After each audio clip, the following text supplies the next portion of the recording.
Croissant. This is James, aka JP Harker, coming to you with another video. This time I'm looking at G.K. Chesterton's The Innocence of Father Brown.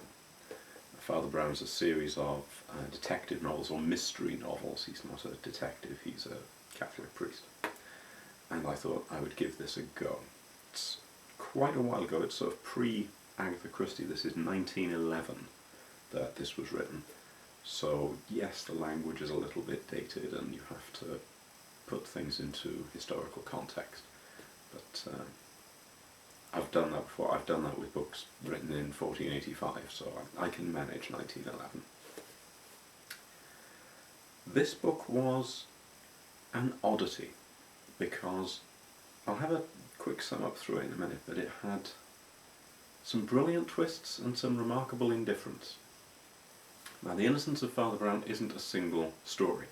It's a series of 12 short stories. Now, I'm not going to go through them all individually. I've picked out a few that stuck out to me. The first one really did make me think, oh, and it's the Blue Cross. And it follows, for the most part, a detective called Valentine, who is following this series of very bizarre events as he tries to track down a sapphire robbery. And Father Brown isn't really in it. It's sort of like those books of Agatha Christie's where allegedly it's a Poirot mystery, but he actually only turns up 3/4 of the way through to say, by the way, here's how it was done. It was a little bit like that. It felt like this was Valentine's story, and then at the end this fairly innocuous priest says, oh, by the way, all those clues, that meant this, and right from the start I knew it was this guy, and I've manoeuvred it so that he's here in this room with us, so yeah, you can arrest him if you want. And that sort of set the tone for the character for the rest, so no one can say it's not consistent. Father Brown doesn't really seem to care. Now, you can argue that Sherlock Holmes was just a man interested in puzzles. I mean, yes, in the books he has more of a moral centre than he tends to get in modern adaptations. That moral centre is a bit more obvious. It's not just he's a sociopath and he just wants to stop the puzzle. And we have other detectives where it's their job, they're being paid for it, but they have a degree of moral centre, people like Poirot. Father Brown, he's moralistic, but he's not really interested in the crimes that he solves. He's solving them like that idea of the detective, the amateur sleuth, who's solving crimes as a hobby. He's sort of doing it just, oh yeah, it was this. Yeah, this happened. And that makes it hard to get invested in him as a character, which is a shame. And I'm going to use an example of the next story, which is The Secret Garden. The Secret Garden story has one of the best twist-ending reveals to the mystery that I've ever seen in a detective story. It was brilliant, it was genius, it came completely by surprise, but it made total sense, and I thought, this is fantastic. But the detective didn't care. He just sort of said it. I said, oh, it's this.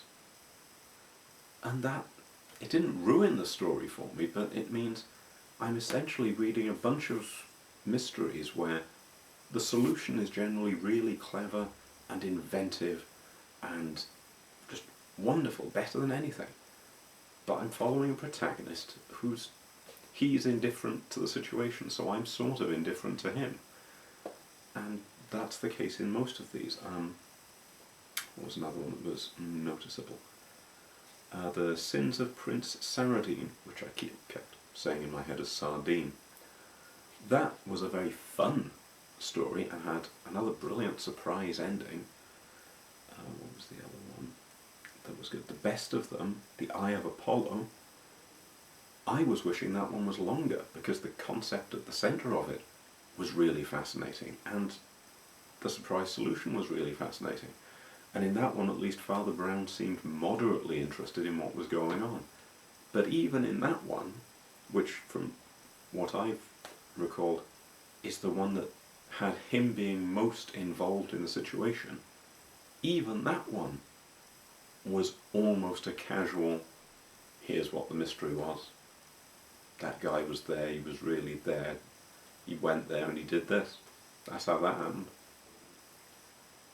So I can sort of understand why they're a popular series of books and a lot of people will speak highly of them, but I can understand why this isn't a household word like Poirot, or like Sherlock Holmes, or even like Miss Marple, which I'm less of a fan of.